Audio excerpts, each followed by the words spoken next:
అంటే మన సినిమాలో ఈ సినిమా గురించి ఉంది కాబట్టి ముందుగా దక్షిణ భారత రాజధాని వన్నీ తెచ్చిన మచిలీపట్నం పోర్ట్లో వచ్చిన అందరికీ నా నమస్కారం.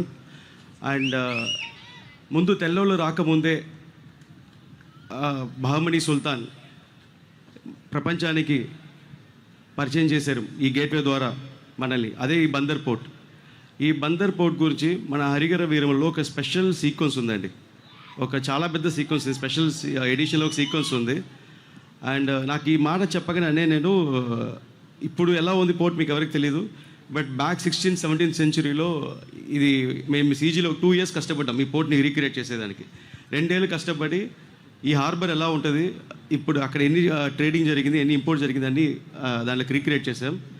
అలాంటి పోర్ట్ సీక్వెన్స్లో తెల్లవాళ్ళు వచ్చి మనల్ని దోచుకుని వెళ్తూ ఉంటే మన పవర్ స్టార్ పవన్ కళ్యాణ్ గారు దాన్ని ఎదుర్కొంటారు.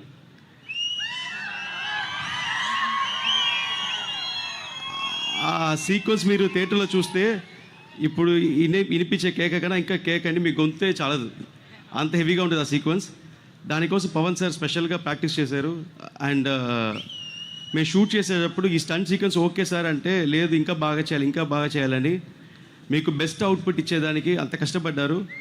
ఆ అవుట్పుట్ని మీరు స్క్రీన్లో చూస్తే మచిలీపట్నం కాదండి, ఇండియాలో ఉండి అందరు దద్దరిల్లిపోతారు.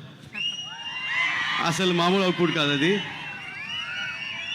అలాగే మొన్న పవన్ గారు సీజ్ ద షిప్ అన్నారు. అలాగూ ఆ మచిలీపట్నం సీక్వెన్స్లో తెల్లోళ్ళి సీజ్ చేసి ప్యాక్ చేసి వాళ్ళ ఊళ్ళకి పంపిస్తారు ఈ సీక్వెన్స్లో. అదే ఆ సీక్వెన్స్ ఇక్కడ ఏదైతే రియల్ లైఫ్లో ఉందో అది ఆల్రెడీ మా సినిమాలో చేస్తారు. ఆ సీక్వెన్స్ మీరు అడ్రస్ చేస్తారు. అండ్ వీరమలుకి ఇక్కడ జరిగే ఇన్సిడెంట్స్కి ఇప్పుడు జరిగే రియాలిటీ ఇన్సిడెంట్స్ చాలా కనెక్షన్ ఉందండి. అండ్ దీనికోసం ఈ సీక్వెన్స్ కోసం స్పెషల్గా Pawan sir martial arts training తీశారు. అండ్ అందరికీ బందర్ లడ్డు అంటే చాలా ఇష్టం. అలాగే హరిహర వీరంలో చూసేటప్పుడు ప్రతి ఒక్కరికి అంత ఆనందంగా ఫీల్ అవుతారు.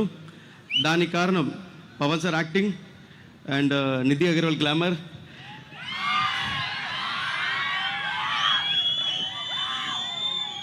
Keeravani sir music. And 17th century మనం తీసుకుని వెళ్ళి దాన్ని సెట్లు వేసి సెట్ రూపంగా సీజీ మూలింగా ఖర్చు పెట్టి లెక్క పెట్టలేకుండా పోబులకి 250 crores పైన బడ్జెట్లో చేసిన సినిమా ఇది హరిహర వీరంబలు. దాని ప్రొడ్యూసర్ ఏం రత్నం గారికి ఒక పెద్ద థ్యాంక్స్. అండ్ ఈ సినిమాకి ఇక్కడ జరిగే ఇన్సిడెంట్స్కి కనెక్షన్ ఏంటంటే, ఇక్కడ చూడంగానే మొత్తం హరిహర వీరంబలు వచ్చి ఒక హెరిటేజ్ గురించి అండి. మన పవన్ సార్ మన కల్చర్, మన హెరిటేజ్ గురించి ఫైట్ చేస్తారు ఈ సినిమాలో. మన హెరిటేజ్ ఎంత ముఖ్యమో మన జరిగిన కథని మర్చిపోకుండా ఈ ప్లేస్, ఈ మచిలీపట్నం పోర్ట్ అనేది అప్పట్లో మన ఇండియాకి ఇదే ఒక చెన్నై హార్బర్, ఇదే ఒక బాంబే హార్బర్, ఇదే అన్నిటికన్నా బెస్ట్ హార్బర్గా ఉండింది. ఇక్కడ వచ్చే తెల్లవాళ్ళు పోయేవాళ్ళు అందరు ఇక్కడే ట్రేడింగ్ చేస్తున్నారు. ఇక్కడ మీకు అందరికీ తెలుసు, బట్ చాలామందికి తెలియదు బయట వాళ్ళకి. సో దీని డీటెయిల్గా దీని బ్యాక్గ్రౌండ్లో జరిగే కదే హరిహర వీరమల్లు. సో ఇక్కడ రాగానే కొంచెం క్లోజ్గా అనిపించింది. పర్వాలేదు, ఇక్కడ ఉండే పెద్దవాళ్ళందరూ ఇక్కడ దీన్ని ఇనిషియేట్ చేసి దీన్ని మళ్ళీ పాతకాలంగా రీక్రియేట్ చేయాలని. చాలామంది చెన్నైకి వస్తుంటారు. నేను చెన్నైలో పుట్టి పెరిగాను. ఎందుకు వస్తారంటే వాళ్ళు బీచ్ కోసం వస్తారు. అండ్ హైదరాబాద్లో బీచ్ లేదు, హైదరాబాద్ నుంచి చెన్నైకి వస్తారు బీచ్ కోసం. సో అలాగే మన ఆంధ్రాలో బీచ్ పెట్టుకొని మనం వేరే ఊరికి వెళ్ళటం అసలు అనవసరం. సో సార్ మీరు ఇనిషియేట్ చేసింది చాలా పెద్ద విషయం సార్, చాలా చాలా పెద్ద విషయం. మీరు అనుకున్న డ్రీమ్ పూర్తి చేసి ఈ పోర్ట్ని ఇంకా పెద్దగా కంప్లీట్ చేస్తారని నేను ఆశిస్తున్నాను. Thanks for calling us sir, thanks for inviting us. Also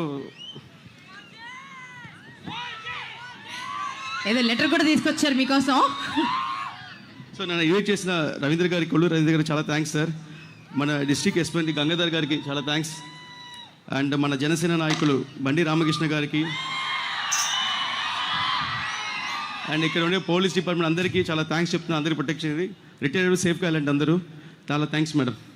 sir అంత తొందరగా వదిలేదు లేదు, ఒక్క మాట చెప్పండి. ఎందుకంటే పవర్ స్టార్ పవన్ కళ్యాణ్ గారు కాసేపు కనిపిస్తేనే, పక్కన నిలబడితేనే అసలు గుస్బంస్ వచ్చేస్తాయి. ఏదో ఒకటి ఇన్స్పైర్ చేస్తూనే ఉంటారు. అలాంటిది వారితో మీరు వర్క్ చేశారు, ఇన్ని రోజులు వర్క్ చేశారు.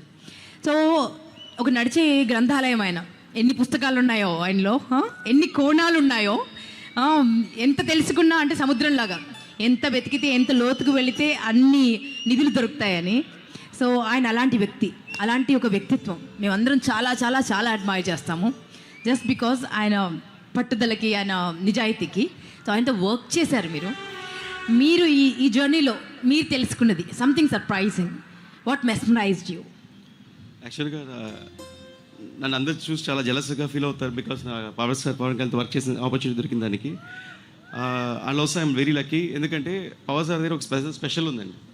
ఎవరైనా, నేనని కాదు, ఎవరైనా ఎదురులో వస్తే మీలో ఉండే స్పెషల్ క్వాలిటీని ఆయన చూస్తారు సార్. ఆ స్పెషల్ క్వాలిటీని మీకు తెలియకుండా హైలైట్ చేసి మిమ్మల్ని నిలబెడతారు. అలాగే ఒక్కసారి నమ్మారంటే ఇంకా ఏమి క్వశ్చన్ అడగరు సార్.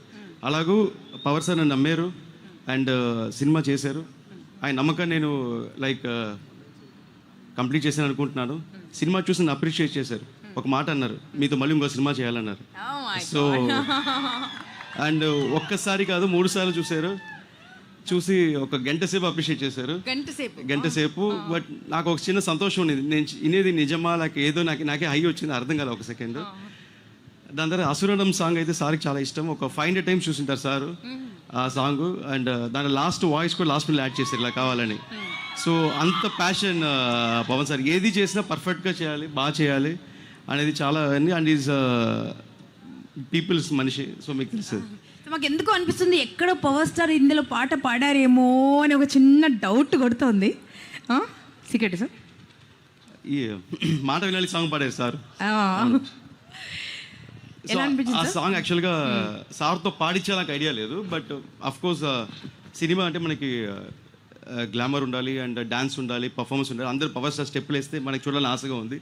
బట్ సార్ ఏమో ఇప్పుడు డిప్యూటీ సీఎం అయిపోయారు. సార్ వచ్చి డాన్స్ ఆడితే బాగుంటుంది. సో ఎలా సాంగ్ పెట్టాలని ఆలోచించేటప్పుడు నాకు ఒక థాట్ వచ్చింది. సో సార్ని పెట్టి ఒక మంచి మీనింగ్ఫుల్ సాంగ్ చేస్తే బాగుంటుంది, అందరికి జనాలకి ఒక మంచి చేరే సాంగ్ బాగుంటుందని నేను ఒక లిరిక్ రాసుకొని పెంచిల్ దాస్ గారు లిరిక్ రైటర్. ఆయన ఎక్కడో ఊర్లో ఉన్నారు, అక్కడ చిత్తూరు పక్కన విలేజ్ దొరకరు. ఆయన 20 days ఫాలో అయ్యి మీరే రాయాలని చెప్పి దాని తర్వాత ఒక డిఫరెంట్ సిచ్యువేషన్, ఇది ఉంది కానీ లేదు అనేది సిచ్యువేషన్, కంటికి కనిపించేది నిజం కానీ దాని వెనకాల వేరే స్టోరీ ఉంటుంది అని ఒక లిరిక్ రాసి ఆ లిరిక్ రాయించుకొని తర్వాత కిరణ్ సార్ దగ్గరికి వెళ్ళాను. ఆయన ఏం చెప్తారు, ఈ లిరిక్ చూసి తిడతారా లేక బాగుందంటారా ఒక ఆసిలేషన్లో సార్కి చూపిస్తే చాలా బాగుంది, ఎవరు రాశారని, పెంచిల్ దాస్ సార్ అని. ఎవరు పాడాలని అడిగారు, మీరు చెప్పండి సార్ అని. పవన్ సార్ పాడితే బాగుంటుంది అన్నారు. నేను షాక్. అంటే ఆయన ఉండే బిజీలో కలవటమే కష్టం, ఆయన ఎలా సాంగ్ పాడించాలి, సార్ విజయవాడలో ఉన్నారు, ఎలా సార్ పాడించాలని మనమే అక్కడికి వెళ్తా ఉన్నారు. నిజం సార్, వెళ్ళి కలిసి లిరిక్ చూపించారు, సార్ ఎక్సైట్ అయ్యారు, అక్కడే రికార్డింగ్ చేసాం, అక్కడే షూట్ చేసాం. And it's a very good experience, huge experience. So మనకు గోల్డెన్ సర్ప్రైజ్ ఉండబోతున్నాయి సినిమాలో. Okay, thank you so much sir, thank you so much. Nidhi.